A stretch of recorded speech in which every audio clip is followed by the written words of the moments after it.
Hey, what's up, everybody? Today's guest on Tough as They Come is Kechi Okwuchi, and you don't know Kechi probably. Well, maybe you do. She was on America's Got Talent. Uh, just a wonderful singer. She was in the finals. But how did she get there? This woman was in a plane crash back in '05, coming back from high school in Nigeria. Survived that plane crash. One of only two people. 107 people died on that plane, and she survived. 65% of her body was burnt. She's bounced back.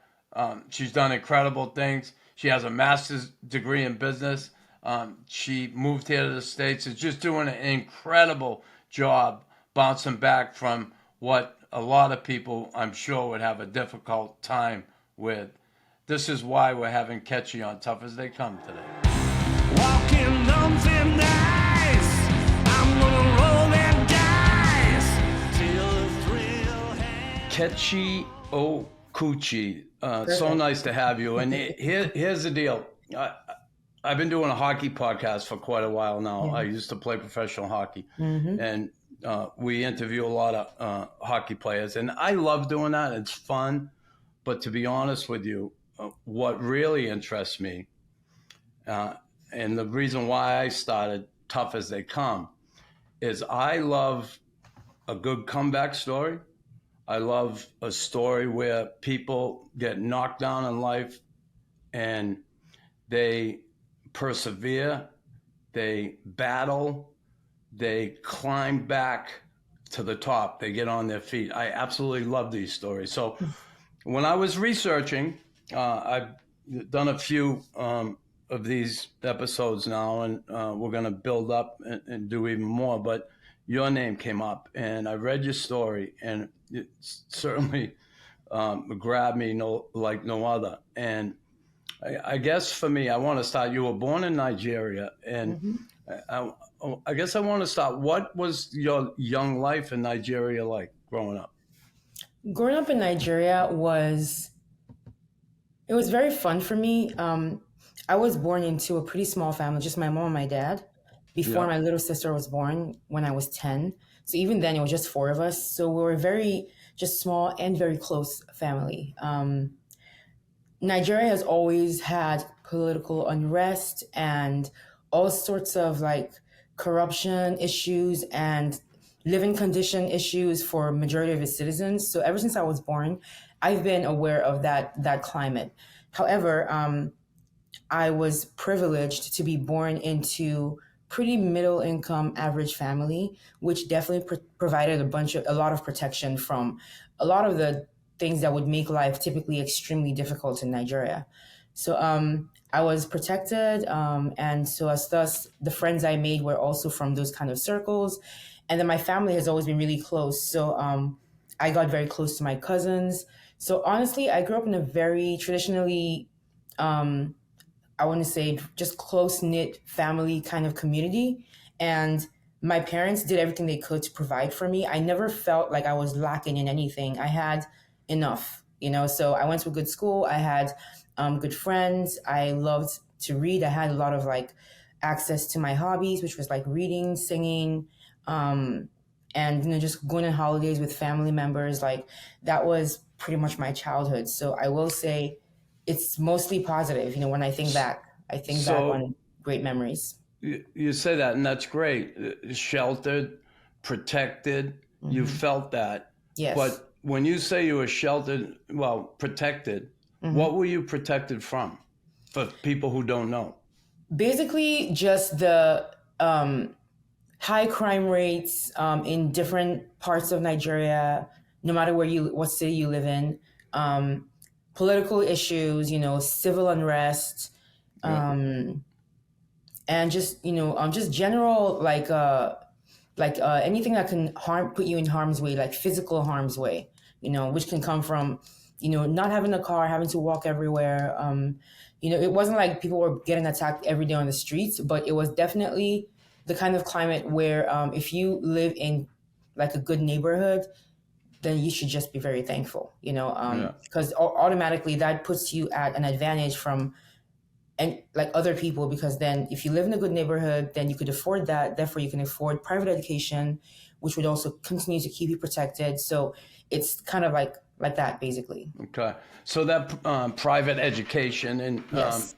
did you go to local schools there, or did you go out of Nigeria to school to Local get your schools. There are a lot education? of great schools in Nigeria, but the best ones are privately owned and obviously expensive, because the government is supposed to manage the public schools, but there's also problems with that as well, you know? So most people would want to enroll their kids in private education, starting from grade 1 all the way up to high school, really. Yeah, that was the case for me, and it was local. So usually within whatever state you live in, you would know that there's a couple good schools around where you are. So you just, send your kids to the one that you could afford, So I did go to a primary school, which is grades 1 through 6, in the city where I lived, which was in the eastern part of Nigeria. And then eventually high school, which for us is from grade 7 to 12, was in another city altogether. So I would have to fly there to get there. It was a boarding school, a boarding high school. And how far away was that from home? About an hour and a half flight, hour and a half. Okay. Got it. So you obviously, as a young kid, had dreams, and as a listen, for anybody in any environment growing up, it's difficult to find our way. I remember being a kid trying to navigate my way through my young life, your friends, the peer pressure, all things that come with growing up. What were your dreams at that time? And I'm sure your parents also had dreams for you. And what did they see in your future? First, your dreams. What were your dreams as a young kid? My dreams, honestly, I was never really I had no strong pull toward anything aside from writing. Really, at that time, like writing fiction, I loved to write. Matter of fact, I wrote a book while I was in high school. So while I was meant to be studying, I was pretty much writing this story that had come to me, and it got so popular amongst my peers that they would wait every week for my updates, and they would form lines, virtual lines, to make sure that I had a list of people to give it to, one after the other. It ended up being a pretty popular story, and when I think back on that, I realize that I guess it's not really surprising considering that I've written a book now. But that's always something I think about, because that was something I was taking home with me the day that the crash happens, to show my mom for the first time. So it sucks because obviously it's gone because it disappeared in the accident. But that was the main thing I really enjoyed doing. And I didn't really see how that would grow into a career eventually, because in Nigeria, there's certain careers that are considered legitimate and financially, just basically would ensure that you have a stable financial situation when you're an adult. So writing was not one of them, being an author.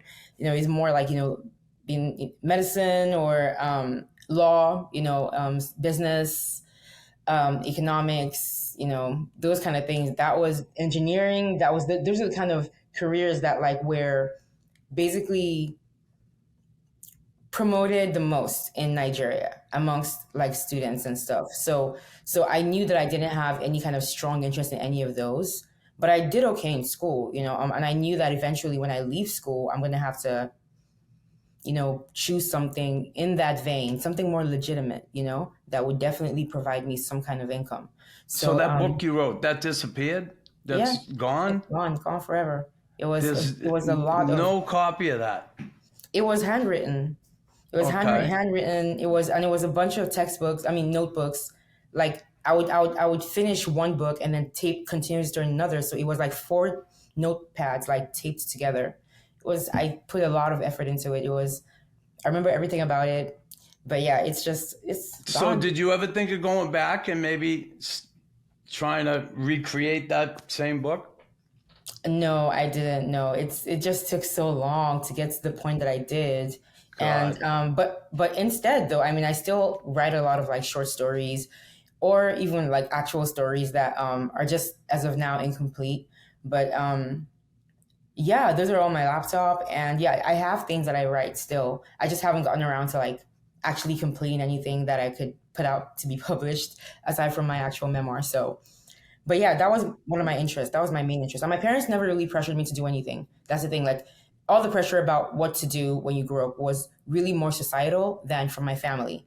My family didn't really care as long as I did something that was, just good and made me happy. So Yeah. that helped a lot. Cool. So do something good, something that makes you happy. So you go off to school the first year. What year were you in school when the accident happened? I was actually in my final year. I was in 12th grade. So you're in your final year. So you've flown back and forth from Nigeria to Multiple where times. your school was many times. Well, not backwards from Nigeria, but within Nigeria. Like Within local, Nigeria. Yes, yeah. Yeah. So back to your local city. In that boarding school, you go there. Now you're a senior, and you're flying home for Christmas. Were you when the accident happened? Yeah. The Sausalito Airlines flight 1145. Now I watched a few clips of you, different things. I watched your TED Talk, and if it's okay, we can talk about the accident. I want to get some idea of a couple of things. And Sure thing. I say this because every time, Kechi, I get on a plane, I was just on a plane the weekend, I say the Our Father and the Hail Mary, and I asked God to please get this flight and all these people to our destination safely. And I bless myself on the plane. I think a lot of people look at me on the plane saying, what's this guy doing praying? Something wrong with the plane? But and I've also, there's a show on, I think it's Nat Geo, called Mayday. And it shows, it recreates a lot of plane accidents over the years. Wow. Yeah, it's called Mayday.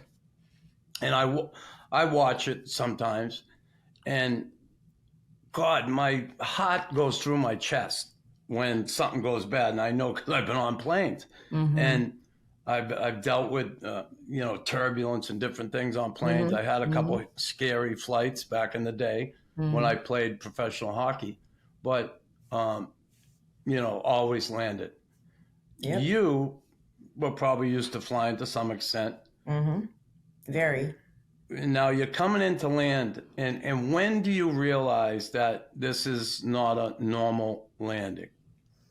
When the turbulence just kept going and started getting significantly worse than what I was used to, especially because I had experience flying. So I knew what it felt, what normal turbulence felt like. So that was the moment, I think, when it was like, when you start thinking things that you don't want to think. Yeah. So, and watching your TED Talk, it surprised me that you said you actually, now I don't know because I haven't been in that situation, but you actually said I didn't feel fear. What is that all about? It's hard for me to comprehend that someone couldn't feel fear being in that situation. Because it's definitely interesting, because obviously it's a very fearful situation, but that was not the emotion that was in me when that was happening. I think maybe in the moment it's just kind of shocking, and I think I never really got to a point where my feelings, my emotions got to transition into fear, because I was still stuck on awe and shock and confusion. That was my mind, my state of mind. I just almost like I couldn't rationalize what was going on. So it was like my mind was rejecting the situation even as it was happening, because it's not something that you board a plane expecting. Obviously, it's like it's the worst case scenario, but no one boards a plane expecting that, because it's so many lives being considered, such a huge aircraft. Like before they even put it in the air, there have to be so many checks and balances before they even take that risk as a company, the airline, I mean. So you think if you're in the air, then obviously they've cleared this plane. This plane is suitable for flying. Obviously, if not, they would not put us in here. There's no way this can be happening.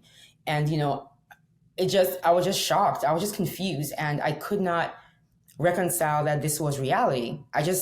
I was just staring off into like the front of me. Like before I saw my friend, that was just all I was thinking was like, how can this be happening? This is literally a movie. Like this only happens in movies. This is not possible. Like there's no way this is real. So that was pretty much where my state of mind was right until the moment that I blacked out, essentially, trying to come to terms with this being reality, and like the plane is really having a problem, like thousands of feet in the air. Now, did the plane come down at the airport or before the airport? Before the airport. It crashed. It crashed off of the runway in the bushes. Okay. So, emergency services probably got there fairly quickly, right? Because it was so close to the airport. No. Well, you would. That's what should happen. Yeah, should happen. Unfortunately, the first responders that came on the site were fire trucks that did not have any water in them. So that was extremely unfortunate because people have theorized that most likely more people would have been saved had the fire service actually, being able to do their job. So you're on that plane with 60 other students from your class? Plus other passengers. Yeah, school with passengers. And you were sitting across from a very good friend. Yeah, she was next to me in the aisle seat next to me. So I was on this side of the plane on the left. Then there was like the little throughway, and then there was her. Now, I know you said when you realized something was wrong that you two looked at each other. I looked to my side, and I saw her. She was looking like her eyes were huge, pretty much mirroring my expression, I'm pretty sure. But yeah. So you saw that look on her face that something was wrong. Now, you mentioned you heard the scrape and the metal and all that, and then you don't remember anything. So you blacked out. Did you not feel anything after you crashed? Nothing at all? Not a thing. Not a thing. Like, I don't... things were happening. I was holding my friend's hand, and then I was opening my eyes, literally. Okay. Yeah. And so you opened your eyes how many months later? 5 weeks later. But even before that, in the hospital, I was awake. I woke up for another thing, but I thought that was a dream, but my mom confirmed that it was real. It was the moment after the plane crash, and they took my body to the nearest hospital. Before opening my eyes in South Africa, which is the hospital that took care of me, I distinctly remember moments of me lying with lots of people around me, and my hand raised up, like my eyes, I could only see, I could see my hand in front of my face, and it was like strips of skin just hanging off of my hand. I have that distinct visual from a lying down position in my mind. And I also have the memory of hearing my mom's voice, which significantly calmed me down. And I remember crying, mommy, mommy. So I remember these things, but it's almost like a fever dream. And it's not very clear, and it's more very hazy, really. But I have those thoughts I have that picture, that situation in my head, as if it's a memory, as if it's something that happened. So months after I woke up in South Africa, when my treatment actually started, my mom confirmed that all that was real. So this was, after she talked to me about the crash and everything that happened, that I was unconscious for, So I think, that was my first memory-ish before my actual first. So when you woke up, and did you realize yourself before you spoke to anybody what happened when you woke up 5 weeks later? Did you realize, I was in a plane crash? Yeah, I knew that.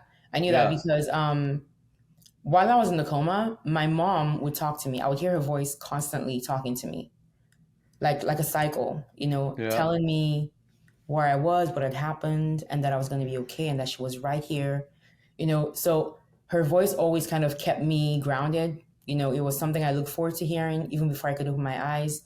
And essentially, she was the reason why when I opened my eyes, I knew where I was, knew what had happened. And so I didn't wake up in a panic or anything like that, and it's, Yeah. I believe that's mainly because of my mom talking to me throughout that time. Yeah. And I certainly saw your mom and how happy she was when you were on America's The Got show, yeah. Talent. And we'll get there, but I saw your mom, and God bless her, certainly being there for you at Oh, your yeah. most difficult time. Now, so you wake up and I guess the first time the doctor speaks to you about what's going on with you and what you have ahead of you, what lies ahead for Kechi, what was that like? The doctor talking to you that first time, hey, Kechi, you have burns on 65% of your body from your head to your toes. Here's what we're going to do. Well, God, how difficult was that? Honestly, when I think back to how I felt those days, in the beginning, when I first woke up, I was very numb to everything, physically. I couldn't feel anything. Were you in pain, physical pain? Everything was Yeah. numb. Yeah, in the Yeah. beginning when I opened my eyes. So there was no pain, there was no anything really, just a vague sense of awareness. I was mostly asleep during that time. Then, as time passed, I would be more and more awake. I guess as I healed, the more I healed, then the more awake I was than asleep. And so the more awake I was, the more aware I stayed for long periods of time. So that gave me a chance to talk more with my mom and to listen to other people talk, to actually be there sometimes awake when the doctors came around to do rounds.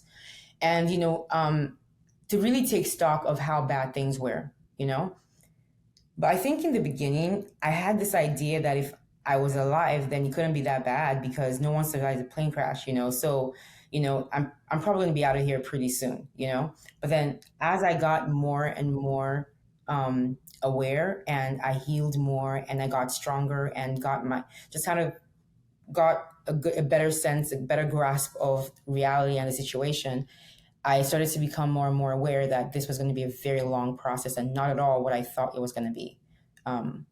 The extent of my injuries became more evident to me, the more parts of me healed and were exposed from the bandages.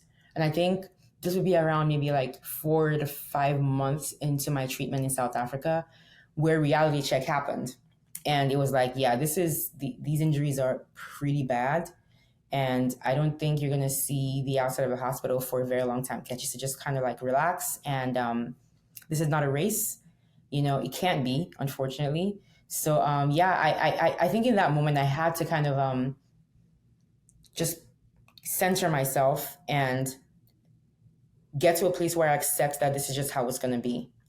And I think what made it easier for me none of it was easy, but what made it easier was that I knew I was not alone. I had my mom right there with me all the time. I had family. I had my friends. I had my cousins, people that loved and cared about me and wanted me to live and wanted to do anything they could to just make sure that I was okay. So knowing, even though the future looked just so full of just more and more hospital, more and more surgeries, in that future, it was never just Kechi by herself. It was her mom, her dad, it was her sister, her loved ones. And that was a very big comfort for me. The support system I had was my biggest comfort, I would say, even before my faith came into the picture and became a thing. So I think I was never really given much of a chance to be sad about what this accident had done to change my entire life, because I never felt like I was going to be on this journey alone. So I guess, yeah, that's really the long answer. I think, yeah, because when the doctors, I find the daily stuff was just take it as it comes, really, because I just basically being alive was a miracle. And so I never really thought beyond the moment I was in, essentially. Yeah, I find that incredible, what you're going through. But for a 16-year-old at that time, and yes, with all the support you say you have, which is awesome, but to still have that outlook that that mindset that you had at that time. That's difficult because a lot of people, we go, well, I can't speak for other people. I can't, but human nature says, poor me, why me, how come I me? see. And did you have to deal with that at some point in the early going? I think, And even at times when you move forward in life, did you deal with that? I think the worst of Self-pity? the worst of the emotional turmoil about my situation was in the 7 months I was in South Africa. So at my most vulnerable time, basically, of being a burn survivor, which was just right there in the beginning. Yeah. Beyond that, really, there was never really any like, oh no, I hate this. I wish it wasn't me. But during those 7 months, what I really went through, especially when it really kicked in, like the gravity of the situation, including, I think for me, it was never, oh, why? I never felt like I didn't deserve to be alive. I never felt like, why me? It's so hard to explain. I think Were you just thankful to be alive, be one of only two people? Definitely thankful, but not even that. It was more about, I always kind of felt like it was just really such a tedious thing to be in the situation where I could barely move.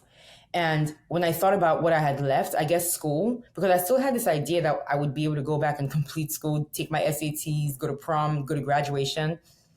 I think realizing that that was just not going to happen, I think that really took its toll on me, So it was a lot of like what I was upset about the things I was missing out on that, my peers were participating in. But then this was even before I realized, because, before they didn't tell me how bad it was until about 4 months, and which is when they told me that everyone except 2 people survived. So up until then, I only thought that I just believed that I got the worst of the injuries. Okay. I thought all my friends were back in school. I thought everyone was okay. And this was for like 4 months. So I think, and that's another layer. So aside from what I was missing out on, I felt like, dang, like, why was I the one that was hit the worst with this? Like, why are my injuries so bad when it, like, everyone else is? Because, since they didn't tell me, I assumed everyone was okay because, again, if I survived, then everyone else survived because no one generally survives this kind of thing. So I think it was a combination of missing out on, like, my high school experiences, and then also feeling like I was suffering the most out of everyone that went through this accident, I bore the brunt of the injuries. Now, when you factor in the moment they told me about, the actual fatality rate of the accident, how I was not just... Now, who told you that? Was that mom? No, a counselor. They weren't allowed to tell me anything about... Basically, they decided not to tell me to protect my mental and emotional state. They had to wait until I was in a place psychologically stable enough where I would be able to bear that kind of news. So they couldn't just tell me at any time. So that's the reason why they kept it from me. Okay. So just when they told you, looking back, do you believe you were ready to hear that at the time you heard it? I don't believe I would ever have been ready to hear that at any time. I think no matter when they told me, it would have had the same exact effect.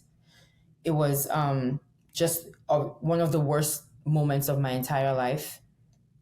And I think aside from the fact that I was just seeing all my friends' faces flash in front of my eyes and just realizing that they were just gone and that the last time I saw them was literally the last time, I think at that point, I started to realize this really was a very miraculous situation. Like, you really actually shouldn't be alive. You or the other lady who survived. You guys are actually living miracles. So it was very bad. So so I had to go. I went from thinking that I got the worst of it to realizing that I actually got the best of it, because as bad as this was, I still had my life, Yes. So I think this was really the phase where I guess typically would be why me.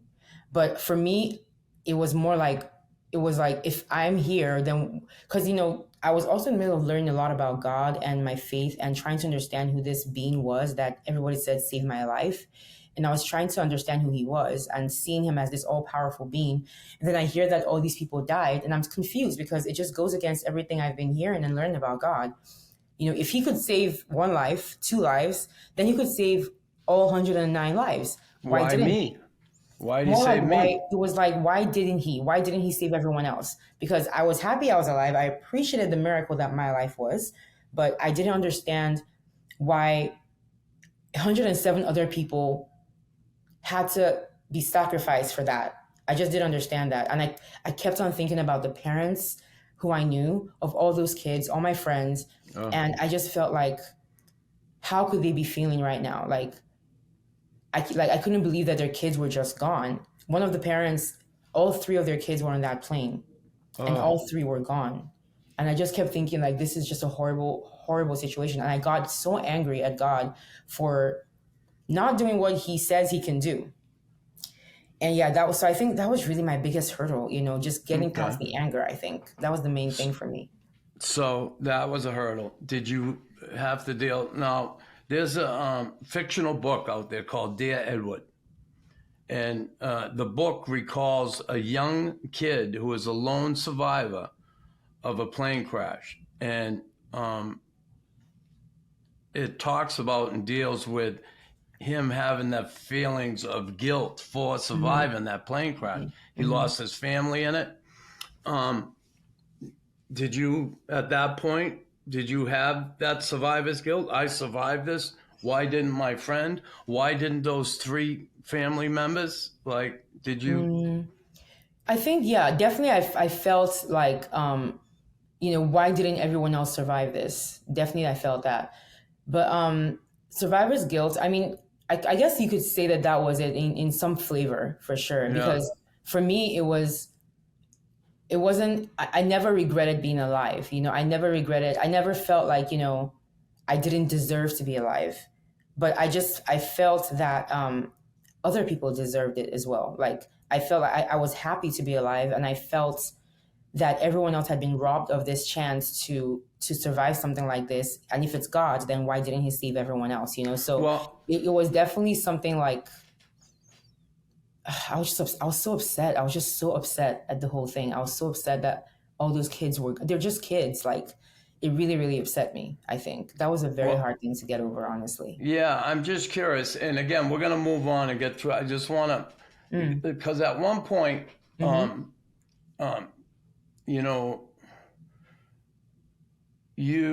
did you reconcile with God? Because there was a time, and I read a quote, not a quote, but read something in one of your articles that you said you stopped doubting God's love for you after the Sausalito crash. Now, how did you reconcile with that if you doubted God's love for you at some point? Yeah, I think it was really, I just needed so much help to kind of get past that hurdle of anger and resentment against the person that people said I should be most thankful to.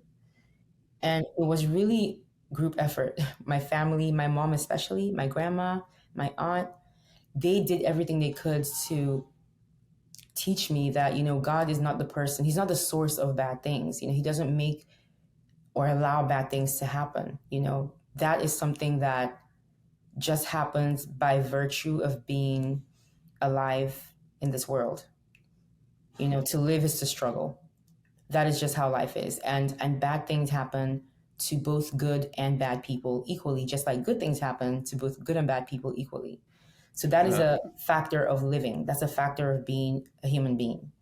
It's not that God wants to punish you or doesn't care enough to save you. So I had to learn that what God represented was really more of the place to go when those bad things happen that you can't control. Seeing him as a place of refuge and seeing him as this being that will do everything he can in a situation to protect you, despite the world doing everything it can to take you. So it was a perspective change really for me, a giant perspective change, and it made all the difference. because I could now stop being upset with him and see him as a refuge and cry out to him. I learned how to pray and essentially got access to a peace that didn't explain why things had happened the way they did, but a peace to accept that this was just how life was now, and to make the most of the cards I'd been dealt in this situation. So I think as time passed, the anger kind of dissipated, and I kind of got to this place where it was just, okay, so, it's you and me, God. So, you are the reason I'm here at this point. I made it this far. So however further I go is basically up to you, essentially, So I think that was a mindset a shift that happened over the course of years, essentially, yeah. But it definitely started in South Africa. So your recovery starts there in the hospital, South Africa. Mm-hmm. I can only imagine looking back, and there must have been a lot of small victories to finally get to the point where you have this big victory. And I can only imagine it's a big victory for you. The day you walked out of that hospital.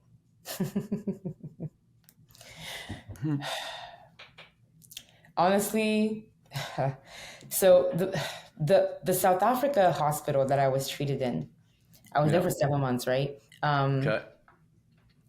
I left that hospital the day that I flew back to my home country, Nigeria. But at that point, it was not because I was healed, but because they had saved me from dying. Me leaving that hospital meant that come what may, whatever the quality of life would be, I would have it. I would have life. They made sure that I would survive and I would live, and that my injuries would not be the cause of my death. So that was the place where they saved my life, quite literally. So South Africa has this sheen over it in my mind, that's kind of like foggy, and once I had finished that phase in my life, I just wrapped it up, put it in a box, and didn't touch that box until I wrote my book, essentially, because it was, as much as it was the place that saved my life, it was also the place where I had my most painful experiences in my entire life, so it's kind of like a bittersweet kind of feeling for Johannesburg. But if we're talking about the day that I walked, because I actually left in a wheelchair and came to America in a wheelchair, and I remember the first day that I did not need a wheelchair. I remember that. Okay. I was in Galveston, Texas, and I also remember the first time that I walked onto a building that was not like the hospital, and that was a high school. When I went to complete high school, that was a giant moment for me, because I was, for the first time, it wasn't my house, it wasn't the hospital or some restaurant. It was a building that had nothing to do with surgeries, nothing to do with physiotherapy, nothing to do with medicine, but just normal. It was a building that represented just normal life. Okay. And I remember that. That was in 2009. And it was, that was a very big day for me. Very, very big day. So that was coming to the U.S. Okay. Yeah. Coming to the U.S. Now, did you come for treatment to the U.S.? Primarily. That was the reason. That's the reason I moved here. For burns? Yes. For the burns. Okay. Now, what I want to know, when you're leaving Africa now to come to the U.S., what is it like getting on that plane now? So Christ, that had to be like. You would honestly, you would think, honestly, yeah, a lot of these things. I would think like, I don't want to get on the plane. I know I wouldn't. Honestly, the thing about flying is that there's two things. First thing is, right after the accident happened in Nigeria, the very next day, I was put on an air ambulance to South Africa to continue my treatment, right? And then 7 months after my time in South Africa, I was put on a plane to go from South Africa back to Nigeria. Yeah. I say this to say, it just seemed like no matter how bad my situation was, and no matter aside from just considering the fact that like my injuries were caused by a plane crash, flying seemed unavoidable regardless. So it was so funny because, the first thing that happened to save my life right after a plane crash was to get back on the plane. So I feel like the irony of that just kind of made me just kind of be like, well, dang, like, I guess there's just nothing we can do about it. I guess, I'm just going to have to come to terms with the fact that this is going to be a part of my life, whether I like it or not. If I want to get better, I have to get to a place where they can make me better, and I have to fly there. If I want to get better, I have to fly to America. Like, it just seemed like there was just there was no choice, it was out of my control. Yeah. And then second thing is, we have to remember that, like, the actual crash, like, impact of the aircraft with the ground is something I have no memory of. I blacked out probably at the point of impact. So I don't have any memory of the crash itself. I have every memory of everything that led up to it. But the impact and, whatever pain may have come from that, I was spared that. I don't remember any of that. So I believe that plays a giant role in why I'm able to fly with no problems now. Because despite the fact that I know that my injuries were from a plane crash, I don't remember the actual crash. I just remember the after. I remember living in a body that had gone through that ordeal. So truthfully, I believe that aside from the fact that flying just seemed unavoidable, it's also the fact that, like, I don't remember the worst part of what that experience was. And that's the reason why flying is not something that I'm against, despite being in a plane crash. And I say this also because the other survivor, who didn't sustain any burns, by the way, even though we were both in the front of the plane, but hers is a whole different miracle. She broke her arm, but that was it. She didn't have any burns. Wow. But she remembers everything. She never passed out. She remembers the crash. She remembers the fire fighters, the fire trucks coming in with no water. She remembers the fire around her. She remembers being strapped being unable to, having to be cut out of her seat. Her experience is very different from mine. And she has not boarded a plane since that day. She has not been on a plane. So you see, like, because she never even wanted to talk about any of this until. Was she a student? No, she was a complete stranger. Schoolmate? No, someone that you didn't know. Didn't know until, like, we're friends now. We obviously became friends over, we bonded over what happened to us. But prior to the accident, did not know her from anything. No, she was just a regular. She's an adult. She's she was an adult woman and everything. And is she from Africa? Yeah. Everyone, Nigeria? we're all Nigerians. Yeah. Okay, all Nigerians. Okay. Yeah. So, these things.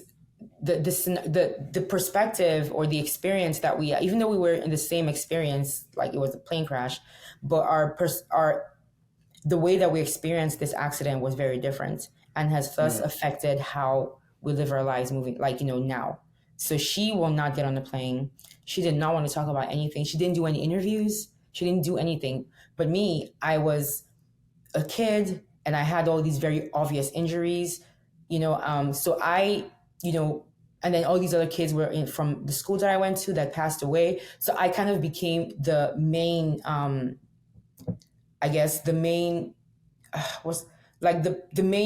image. I became the main image of this situation, essentially, to most people, because she just retreated into just you complete, must have. She just didn't want anything to do with anything. She wanted to just go back to her world and just be by herself and be with her husband. And she had a kid. Like, she didn't. So, her trauma is obviously deeply psychological, and I always say that it's as if God, he knew that one person could not withstand the entirety of the trauma that would come from this accident. So where one person got most of the physical injury, the other person got most of the psychological injury, because that's really what it feels like. Yeah. Oh yeah, for sure. The way she won't get on a plane. She won't get on a plane. She will not. Yeah. She won't. She just can't. That's a great point that you said. Her suffering. You suffering most of the physical injuries, and her from the psychological injuries. The other kids, your classmates who passed, their parents, have you been able to connect with any of them? Oh, yeah. Have they reached out to you? And, and I'm sure they must be so grateful you're still alive and you're doing well. Do you think That's there's a very any? good point. Yeah, because the parents were a big thing for me, I think. Going back to the guilt we're talking about, survivor's guilt, Yeah. I think that was the time that I felt the most like, When I you think met that the would be, parents? yes, to the parents. Yeah. I felt very sorry to them, and Yeah. I think that they would be that my anything to do with them is where I felt the most guilty for sure. Because, despite how bad my situation was, at least I was here, and I know that those parents would prefer to be in my mom's position than in the position that they were in right now, Yeah. So that was something I really also felt so bad about, like, so actually the most really, because I just felt like, how would I feel if it was me as a parent, But these parents did not, that was not in any way how they reacted to this. They sent my mom letters and emails to read out to me. They had a book that they all wrote little notes inside for my mom to give to me when I finally could see, they called constantly. My mom kept them up to date. My family kept them up to date on how my treatments were going in South Africa and moving forward from that. Essentially, they were incredibly supportive and happy that I was alive, and they felt like my life was the one good thing, was a light really in this horrible dark situation. So they depended on me to survive. They needed me to survive this, for them to be able to move forward, So when I realized that was their perspective, it really, really touched me, and is the reason, Fueled really you. the main reason why I decided that whatever life I live moving forward from this would be not just for me, but for their kids who they lost, and for them too, to make them proud, to make those kids that passed away proud. I didn't want my life to, I wanted my life to represent all theirs as well. Well, you certainly haven't disappointed, and I'm sure they're happy to see where you are today. And like I said, all those little small victories you must have got along the way. At the time, maybe not as big, but they kept up to date with everything, pretty much. The reason I opened my Facebook page was to update people on like how things were going, basically, because a lot of people wanted to know, like a lot of just Nigerians, this was a massive tragedy, and one that hadn't happened in our country before, where so many children die in one instance. It was horrible, and everyone felt it. So a lot of people were very, they were very, very invested in my life and me being okay. And so we opened that Facebook page to keep people up to date on how things were going, especially after I moved from Nigeria to America. And the parents were one of the groups that were very interested in my healing and my journey. Mm-hmm. That's awesome. Kechi, you wrote a book called More Than My Scars. And the scars, certainly, and I saw pictures of you when you were younger. You're a beautiful young woman, and you're a beautiful woman today. Thank you. And I mean that. And when you go back to like the hospital, and you said you had that numb feeling and stuff, and I asked you this because I had an addiction to pain medication at a time. Now, you were on pain medication, I'm sure, morphine, Demerol, whatever they gave you. How difficult was that for you? Because when I tried to get off that stuff, now you're in a hospital setting. I wasn't. Exactly. I was left to my own devices, and I eventually found my way. Oof. But how difficult was that to get away from the pain medication? Oh, man. Yeah. Kudos to you for being able to overcome that in an independent setting, because I don't think that's something I could have possibly achieved had I been exposed to those medications outside of a controlled setting. It was already bad enough in the controlled setting. I definitely dealt with addiction. It was very, very bad. It was morphine specifically. And this other med called Dormicum, I don't know what it's called, like its other name, but it was basically the one that I looked forward to the most, because it was the one that allowed me to sleep. The pain kept me up. The itching from the burn injuries kept me up. It was really bad. And so anything that could allow me just 1 second of peace so I could fall asleep and just get some rest was something that I craved with everything in me. So Right. those two drugs were my problem. And I dealt with that for a few months in South Africa for sure. It was very bad. And all I can say is thank God there was no way for me to access those things by myself, because if I had been left to myself, to my own devices, I would have definitely abused the use of those medications. Right. But I had no control, I had none. Yeah.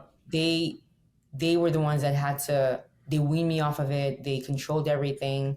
They used placebos sometimes, and just wean me off of my dependence on those drugs and forced me to be dependent, to basically learn to manage my pain with pills instead. So it was the IV stuff that was really like warping my mind. And I remember at the worst of it, I would crave these drugs, especially morphine, even though I had this horrible itching reaction to it. I already had itching that I was dealing with just from having the burns. Yeah. But then the itching that came with the morphine after it did what it did to take the pain away compounded the itching. And I remember even in those moments where I was itching and the most uncomfortable, I would still be craving that drug. And it's only after I came out of that situation that I realized how dangerous addiction is. Because even at my worst, even as I'm experiencing the withdrawals or the worst part of the consequence of basically having this drug, morphine, even at the worst of it, I still wanted more. Right. And that's such an irrational way to think, but that's what medication, that's what it does to you. It completely warps your rationale and it's a disease of the mind. It's right? Crazy. That's addiction. It was very bad. So I'm grateful because I did not have to be the one to fix that. That was something that they fixed before I left South Africa. By the time I was leaving South Africa, I was fine, and I understood the gravity of what those meds can do. So when I actually moved back to America, when I moved over to America and started being treated here, interestingly enough, pain management here is definitely the best I've ever experienced. And I say that because I come from a country, a continent really, where there's this they don't really believe pain the way that Americans do. Yeah. It's a struggle. I think we believe it too much over here, though. This is actually very true, because had I not gone through that experience in a setting where they are very strict about those controlled substances, moving here, I would definitely have, if I had been treated here first, I would definitely have been given more of a chance to abuse it, for a longer period of time, because here they're way more they respond to pain so fast. It's so prioritized here. Yeah. And I appreciated that as a patient, but at the time I became a patient here, I already knew how bad things could get. And so I knew, where to stop and did that myself, because I didn't ever want to be in that headspace again. So moving here, it was easier dealing with the drugs. And I was the first to, once I felt like I didn't need the IV, morphine anymore after a surgery, I would be the one to, request, Vicodin. So, I could have it, just, spread out more and, just basically make rational decisions, regarding medication. So, but all that is because of my experience in South Africa with actual addiction. It was horrible. Mm-hmm. It was horrible. So we look at the southern border of the United States and we see people flooding over the border. Mm. I remember the Prime Minister of England once, and they asked him what his affinity for the U.S. was. And he said, it's simple. People are dying to get in there and nobody wants to leave. Did you as a young kid ever have sights on coming to the United States and want to live in America? Or as a kid, no. Did you only come here because of my your injuries? Yeah, but it wasn't in a bad way. America was never really on my radar. It was UK. It was London, actually, because I had family there. You know, so incidentally, after high school, I intended to go to a college in the UK. So that was where I really had my sights set. And I had visited the UK a couple of times with family for holidays. So I was just generally more familiar with that. America, from my point of view as a kid and in the environment in which I grew up, was very much what you see in the movies. That was the main thing for me. It had this sheen of like this whole different place, further away from Nigeria than London was. And it was like this place where everyone wanted to be, you know? So my perception of America up until the point I came here rather, was this movie, like everything that movies had basically portrayed, you know, of the country. You know, that a lot of, I mean, after a lot of, growing up, I watched a lot of like the exposure to media was mainly to American media, essentially. You know, that's, I think, the most global media, really. You know, this is the place where most of the things that people consume, media-wise, is from. So that was all I really knew about this place prior to moving here. You know, so it was definitely a first-time experience, you know, being here. And obviously, I mean, thank God, you know, I mean, it was either going to be here or Germany, because those are the two places at the time that had the kind of burn reconstructive care that would be what I needed. So ultimately, America was chosen because the hospital that took me in treats kids for free. So that was the main thing. Awesome. Yeah. That's awesome. And you know, to be able to come and get that quality care, just incredible for you. I'm so happy you were able to. Believe me, I'm extremely grateful. This is where they gave me back my independence. I came here in a wheelchair, and every surgery that I did in America is the one that improved my quality of life. You know, South Africa, all they did everything to keep me alive. They got you started. Practical stuff, yeah. It was they got you started, and it's awesome. You had the opportunity to come here and flourish now in your life. God, I got so many things. So you finally get out of the hospital, and I guess human nature, and you know. Me, when I walked down the street when I was a young kid and we're starting to like girls, I always look for a good-looking girl, right? We do. Look for the hot chick. Naturally. We want that hot baby. Yes, sir. So when I met my fiance, Jamie, same thing. I was attracted to her look. And then I got to know her. And there's certainly an immense love and care for one another there, no question about it. As I think human nature, a lot of times when we see people walking down the street, and how difficult was this for you? Now, you're in the hospital setting, nurses, doctors, they're very caring and sensitive to emotion and all that. When you get out in the street and in the real world, you know, and I know you're more than your scars, but a lot of people just don't. And a lot of people stare, they look. Oh, yeah. How hard was that for you at the beginning? And how hard is it today when you walk around, people stare at you? So, yeah, the image thing, you know, the scars, the obvious injuries.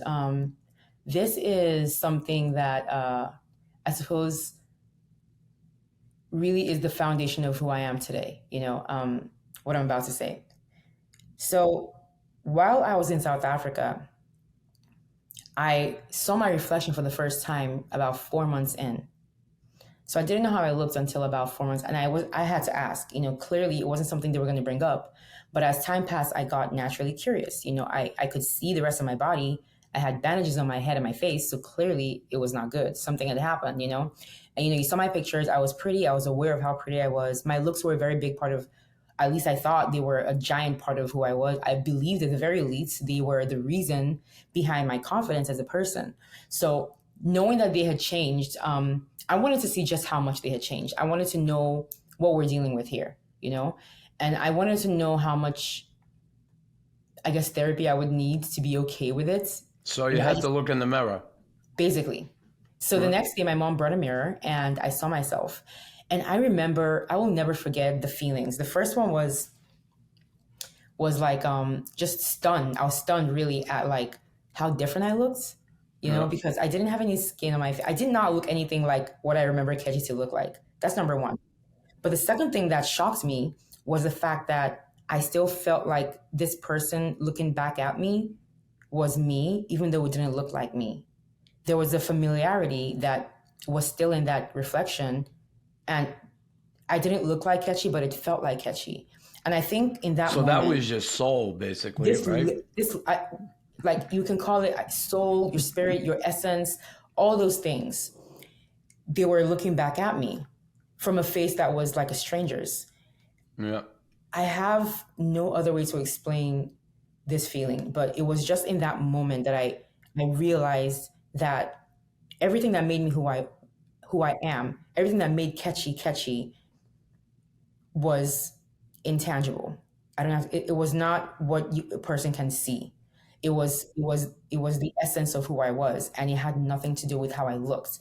And I was experiencing that in that moment and realizing that in that moment. And that was really the phase of my life where the phrase that my book title was born. My scars do not define me. More than my scars. More than my scars. That was it. Because literally I realized that I still feel like Kechi.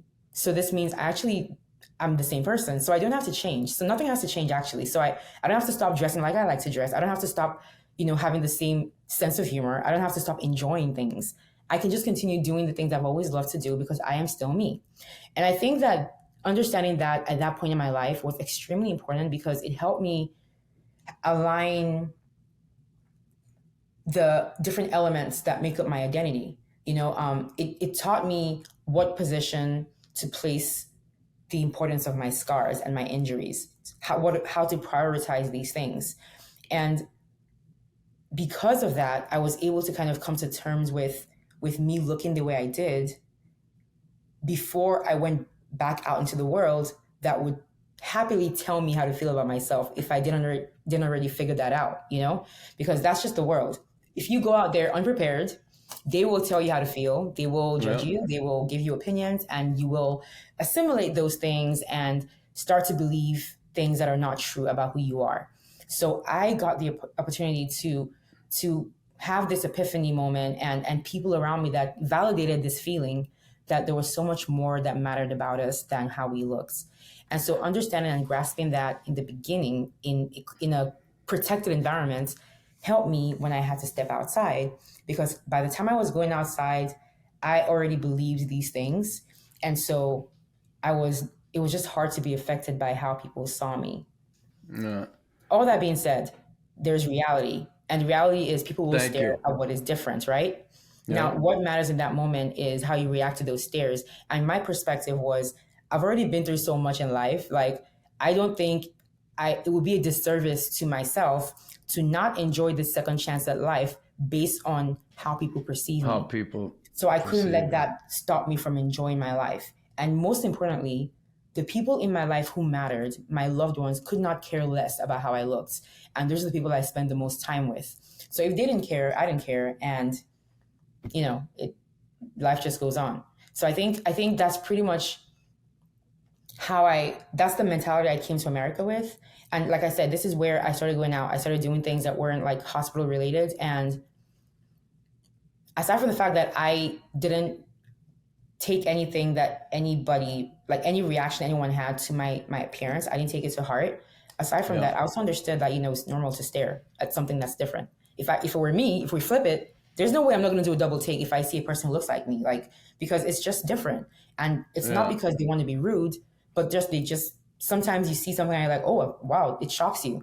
But it's not, you can tell it's mostly that I get, as opposed to like just people being rude about it. You know what I mean? So I also have that thing of where I have this, I extend grace essentially, and I don't assume that people are trying to be mean until someone is directly mean to me, And so far that has happened like 0.00001% of the time, Another thing about Americans, I think, very sensitive to other people's feelings here. It's very different from Nigeria, where people would just ask you blatantly, like, oh my God, what happened? Both are okay to me, but I do appreciate how Americans do like to mind their business and not like, really bother a person because they don't want to be offensive, So it's definitely different kind of people than what I grew up with. Tremendous. Both, so. Like, it's incredible insight, and surely to be able to just reconcile everything and have the outlook that you have. Like, there's healthy people out there that just don't have this, and who knows if they've been through something like this, maybe they would. But when I think about, geez, all you've been through, and to get where you are, it's just incredible. It's such a beacon of light, I tell you. Oh, And thank you. when I talked about that, are you in a relationship today? No, I'm not. Okay. Now, it's okay to ask. Do you think, because listen, I'm in a relationship with Jamie. I love her to death. I love to hug her and hold her, and I love to show her I love her every day. Are you going to have that someday? Is there a hope in that for you, that someday you're going to have that? Because, connection with someone? and not to be rude, No, I'm it's not okay. being rude, but because of the scars, a lot of people will be like, when we always talk about the first thing we see in someone is their looks. Do you think, you're going to miss out on something in life because of that? It's a good question. Honestly, I have a lot of self-awareness. So, I know that I know a lot of burn survivors who are married with kids, and this is like they met their spouse with their burns and everything. I'm aware that it can happen, but I don't hold any particular hope that it does happen for me. And I'm not opposed if it does or doesn't really. I think for the rest of my life, I'm really just going to have this feeling of gratitude of just being alive that will always trump anything else that I would feel about just being a human being and being alive. I think that would always be a thing that would be first and foremost in my mind, just this gratitude, this intense gratitude to be here right now, experiencing things and just living different kinds of having different kind of milestones, that I just would never have had, and there were those that did not have that I'm trying to do all these things for them as well, graduating, doing fun things, doing things I never normally think of doing, all because I want to experience everything that life has to offer as much as I can anyway, as much as I can tolerate. Well, you certainly have, and you are, and I want to get there. 2017, you're a finalist on America's Got Talent. I watched you sing on there. You got a beautiful voice. Thank you. Singing something you did before the accident? Not really. And not really. So do you think, well, how did it come about? How did you find out you had this voice? It's amazing. Thank you so much. I loved singing as a kid. Don't get me wrong. I grew up in a very musical Yeah, house we all sing in the shower, and we're exactly. brutal. Everyone loves singing. Exactly. I'm a brutal singer. I think I'm pretty good, but I'm brutal. But America's Got Talent, I'd never come close. It was definitely something that I've always enjoyed doing, but not at the capacity that I'm doing it now. I never imagined this would happen for sure, especially because as I grew older, my voice did get better. As a teenager, it was good, but it wasn't what it is today. Something definitely changed after the accident that no one can really explain, but I know for sure, my mom, everyone that knows how I used to sound knows that my voice went through some kind of change or transformation post-accident. Something happened. My tone got different. The clarity of my notes. It was just a very noticeable thing, but we couldn't really put a medical finger on it to say why this happened. Could be a gift from God. Exactly. So we didn't question anything. I just was happy that this to me, this was the most random nice thing to come out of this horrible situation. And right. And so I just enjoyed it. I enjoyed having it. It was something, music is something that was with me in any phase of my life. It's something that I could enjoy and I could do, singing, no matter how much pain I was in. If I couldn't move my body, I could still open my mouth and sing. And that made it automatically have this special place in my heart where it healed parts of me inside that really no amount of surgery or physical therapy could reach, So by the time I got to America, Shriners, the hospital that took care of me, made music therapy a part of my therapy. And that was one of the best things they could have done for me, because that's how I realized how much I love to perform. And I actually had my very first concert, quote unquote, in that hospital for the little kids that were patients there. Awesome. And it was so fun. And from there, years later, I joined my worship team in church. And to me, that was like already going outside my comfort zone. I was never going to put myself on a stage like AGT on purpose. Like I would never, because as much as I love singing, I didn't think of it beyond being a hobby. So I was just as shocked at how things went on the show as everyone else, really, because first of all, I didn't even sign up for the show myself. One of my best friends signed me up without telling me. And that's how I got on their radar. Now, did they get in touch with you they did. without you knowing it? Essentially, when they called me, when the agent called me about my application, I was so confused. And then my friend calls me. You thought it was a joke. I literally, the phone call actually ended, and I went, because she called very early in the morning. It was a Saturday. And it was 2016, November. And I went back to bed right after the call because she had woken me up. And when I woke up from my sleep, I started thinking, like, did something happen? Like, I feel like someone called me. I checked my phone. I saw a number, and I called the number back, and I was like, I'm so sorry. I was not quite conscious when you, like, what did you say you were? And you were calling about what? And she laughed, and she explained to me everything all over again. And I was like, oh my God. So after that phone call, my friend calls me a few minutes later, and she's like, what the hell is going on? Because I just got an email from America's Got Talent talking about, thanks for your call. Did something happen? And I'm like, yes, like they literally called me. So she did that. She filled out the application. She did everything. And then she put her email, because she was like, look, I've done this thing. If they do not respond or they reject you, you wouldn't even know. Like I'm the one that would get the email. So funny enough, throughout my time on that show, she was the one that was getting all my emails from AGT. So she would have to forward it to me. It was a crazy thing. Like, she just had this confidence in me that I just didn't still today. That's so awesome. You needed a little push, right? You needed a little push, right? You needed a little push. I think God just used her to put me where He wanted me to be in that. Well, God, time. Right? God works through other people. I firmly believe that. Exactly. And single-handedly changed my life by that decision. That's so cool. So you go on there, and then Simon, he pushes the golden buzzer. Like, what did that feel like? Oh my God. It was, like, I still get goosebumps when I think about it. Like, right? I still can't believe it was real. Like, I'm glad there's video so I can see and go back know and that look. It's real. It was surreal. It was surreal, man. Like, Simon's a genius, because he can make you hate him one moment and then you love him the next, right? He knows how to do TV. That's for sure. He's so good at it. And you apparently have a little bit of kind of relationship with him, friendly relationship. Yes. He wrote the foreword to your book. Yes, he did. Now, was that your idea? It was my agent's idea. He said, hey, we can reach out and see if he'll be willing. You never know. And he did. Okay. And Simon said yes. Okay. So you were happy with the foreword that he wrote? Of course. Yeah.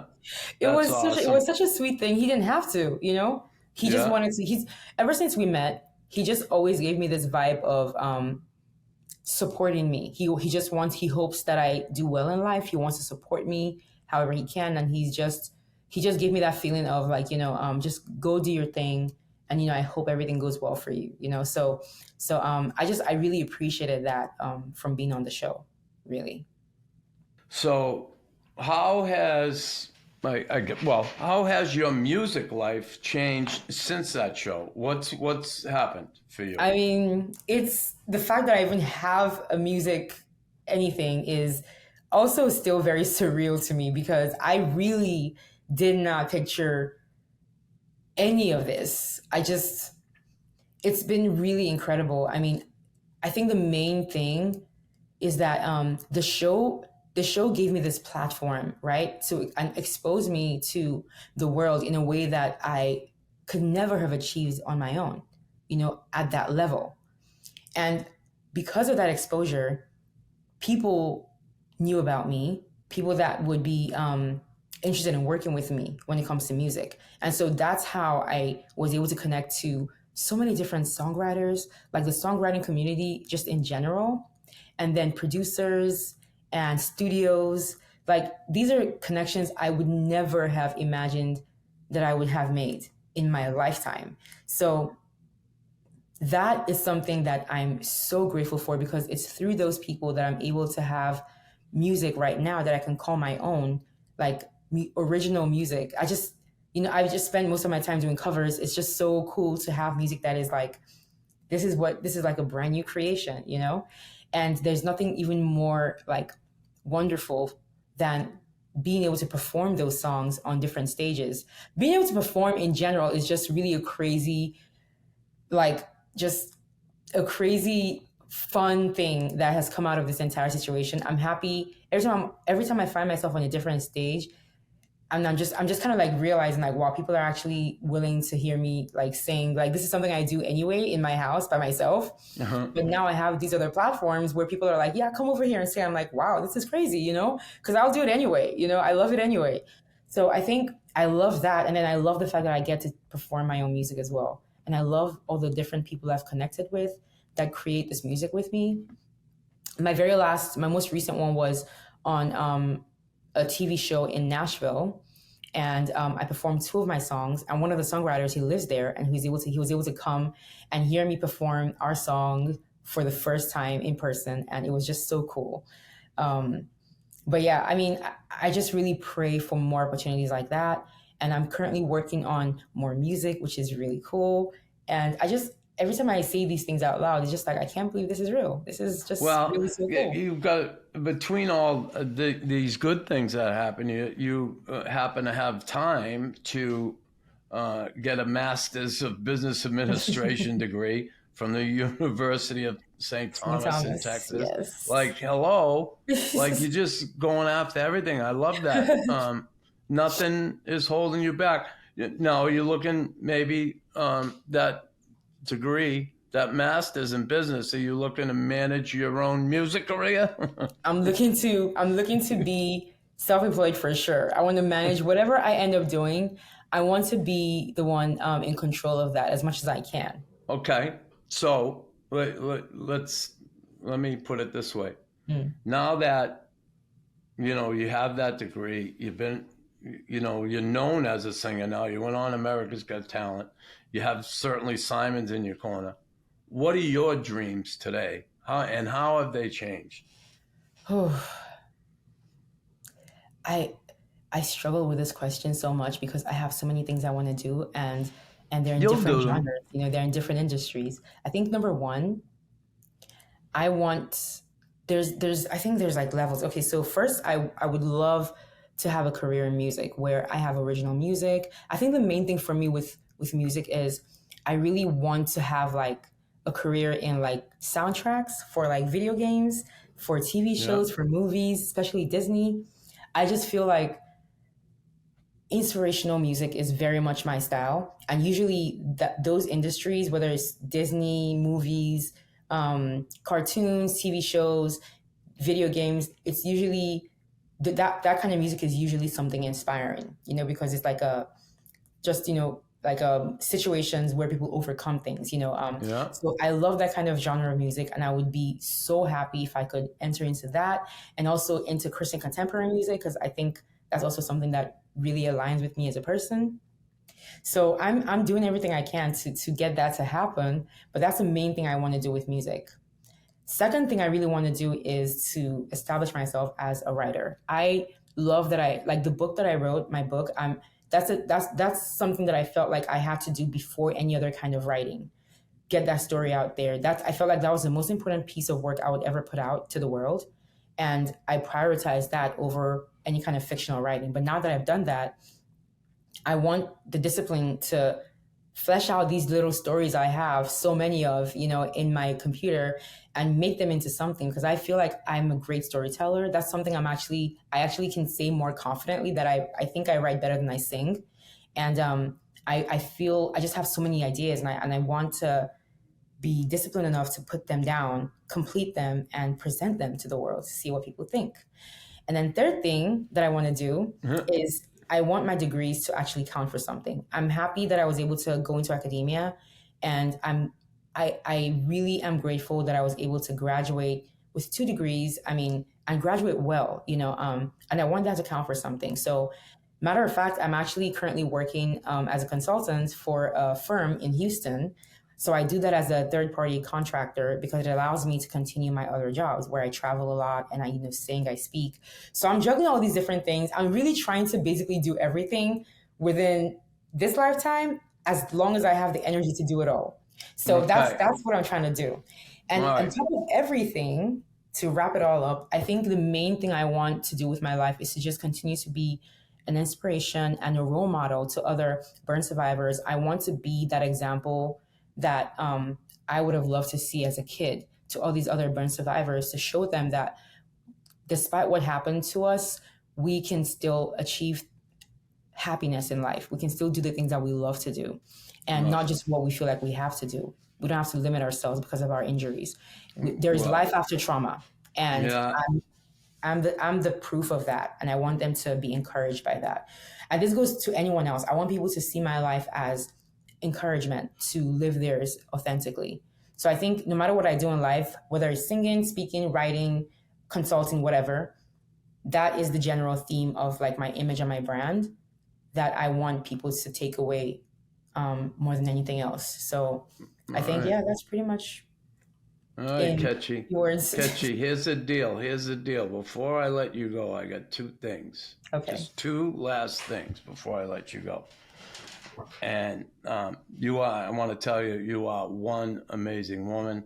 Absolutely love you. You're such a good person. I love your outlook. What you've done to overcome, it's amazing. And listen, we can talk about God and God helping you, but from within you, what you've done is truly incredible, and it's moving to me.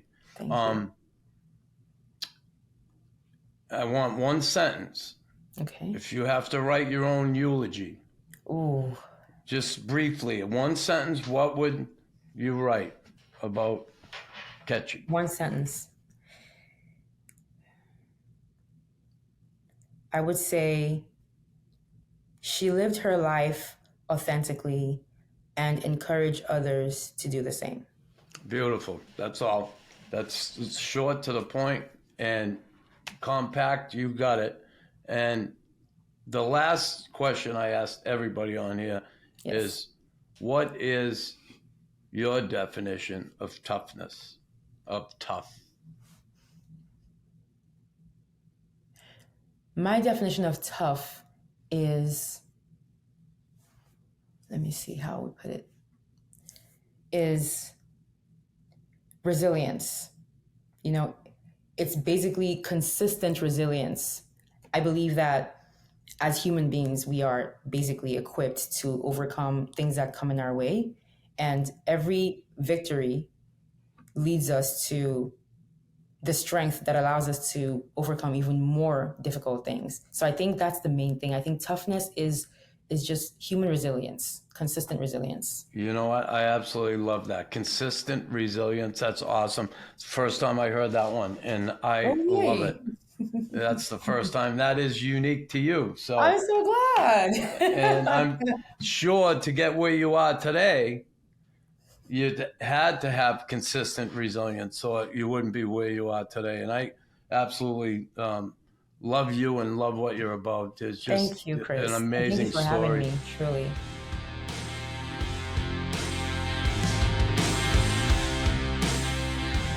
Thanks for tuning in to Tough As They Come. If you want to see more, don't forget to like, subscribe, and click on that bell icon to turn on post notifications so you never miss an episode.